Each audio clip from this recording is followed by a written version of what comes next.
ഇപ്പോൾ ചില വെട്ടിമാറ്റലുകളും നടക്കാൻ പോവുമല്ലേ നമ്മുടെ രാജ്യത്ത്. അതും കൂടി നിങ്ങൾ മനസ്സിലാക്കണം. ഇപ്പോൾ എസ് ഐ ആർ ഒരു ഭയാശങ്കകൾ ജനിപ്പിക്കുകയാണ്. സാധാരണ പറയുന്നത് എന്താണ്? അത് വോട്ടേഴ്സ് ലിസ്റ്റിൽ ആളുകളെ ചേർക്കാൻ വേണ്ടി, അന്യായമായി കടന്നുകൂടിയവരൊക്കെ ഒഴിവാക്കാൻ വേണ്ടി എന്നാണ്. അത് പറയുമ്പം ഇന്നലെ ഒരു തെരഞ്ഞെടുപ്പ് നടന്നു ബീഹാറിലെ 121 മണ്ഡലങ്ങളിൽ തെരഞ്ഞെടുപ്പ് നടന്നപ്പം അവിടെ 1000-ഓളം ആളുകൾ ബൂത്തിൽ വന്ന് വോട്ട് ചെയ്യാതെ മടങ്ങിപ്പോവുകയാണ്. 1000-ഓളം ആളുകൾ ഒരു ബൂത്തിൽ തന്നെ 19 ആളുകൾക്ക് വോട്ടില്ല എന്നാ പറയുന്നത്, ഒറ്റ ബൂത്തിൽ. ഇതൊക്കെ ആരെ സഹായിക്കാൻ വേണ്ടി? എങ്ങനെ ഇവരുടെ പേര് വെട്ടിപ്പോയി?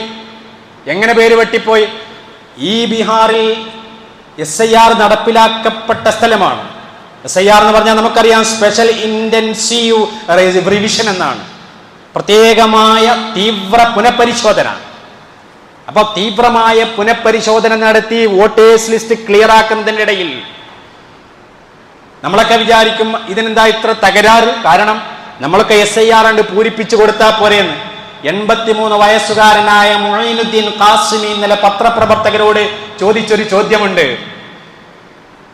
എനിക്ക് വോട്ടില്ല, എൻ്റെ മക്കൾക്ക് വോട്ടുണ്ട്, എനിക്ക് വോട്ട് ചെയ്യാൻ കഴിഞ്ഞില്ല, ബൂത്തിൽ പോയിട്ട് വോട്ടില്ലാതെ മടങ്ങി വരികയാണ് മൊയ്നുദ്ദീൻ ഖാസിമി എന്ന 83-കാരൻ. ഇത്രയും വർഷം അദ്ദേഹം ലോക്സഭയിലേക്കും നിയമസഭയിലേക്കുമുള്ള എല്ലാ സമ്മതിദാന അവകാശങ്ങളും രേഖപ്പെടുത്തിയ ആ ഇന്ത്യൻ പൗരൻ ഇന്ന് വോട്ടില്ല.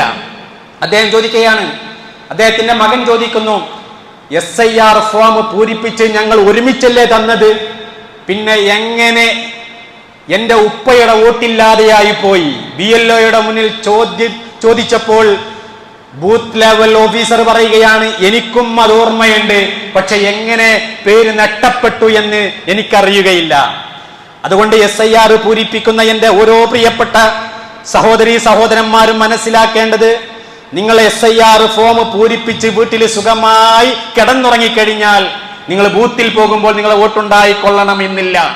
കൊടുവള്ളി മുതൽ ബീഹാർ വരെയുള്ള സംഭവങ്ങൾ നമ്മോട് പറഞ്ഞുകൊണ്ടിരിക്കുന്നത് അതാണ്. നിങ്ങൾ കൃത്യമായ സൂക്ഷ്മമായ പരിശോധന നടത്തി ബൂത്തിലേക്ക് പോകുന്നതിന്റെ മുമ്പ്, ഈ തദ്ദേശ സ്വയംഭരണ സ്ഥാപനങ്ങളിലേക്കുള്ള തെരഞ്ഞെടുപ്പ് SIR-ഉമായിട്ട് ബന്ധമില്ല, അത് കേരള സംസ്ഥാനത്തിന് കീഴിലാണ്. ആ തെരഞ്ഞെടുപ്പുമായിട്ട് ഇതിന് ബന്ധമില്ല. വരാൻ പോകുന്ന ഏപ്രിലും തുടർന്നുണ്ടാകുന്ന ലോക്സഭാ നിയമസഭാ മണ്ഡലങ്ങളിലേക്കുള്ള തെരഞ്ഞെടുപ്പുകളിൽ SIR അനുസരിച്ചുകൊണ്ട് നിങ്ങൾക്ക് കിട്ടിയ വോട്ടുണ്ടല്ലോ, ആ പട്ടികയിൽ നിങ്ങളെ പേരുണ്ടെങ്കിലും മാത്രമേ നിങ്ങൾക്ക് വോട്ടുണ്ടാവുകയുള്ളൂ. അപ്പോൾ ഫോം പൂരിപ്പിച്ചുകൊണ്ട് നിങ്ങൾ സുഖമായിട്ട് കടന്നുറങ്ങണ്ട, അവസാനം വരെ ഫോളോ ചെയ്ത് നിങ്ങൾ പട്ടികയിൽ പേരുണ്ടെന്ന് ഉറപ്പുവരുത്തണം. ഇല്ലെങ്കിൽ ബീഹാറിൽ ആയിരക്കണക്കിന് ആളുകൾ വോട്ടേഴ്സ് ലിസ്റ്റിൽ നിന്ന് പുറത്താക്കപ്പെട്ടു. ഈ ആയിരക്കണക്കിന് ആളുകളുടെ കൂട്ടത്തില് ഭൂരിപക്ഷവും മുസ്ലിമീങ്ങളും ദളിത് പിന്നാക്ക ജനവിഭാഗങ്ങളിൽപ്പെട്ടവരുമാണ്. മനഃപൂർവ്വമായിട്ട് ഇവരുടെ പേര് ആരാണ് വെട്ടിമാറ്റിയത്? അതിന്റെ പിന്നിലുള്ള രാഷ്ട്രീയം എന്താണ്?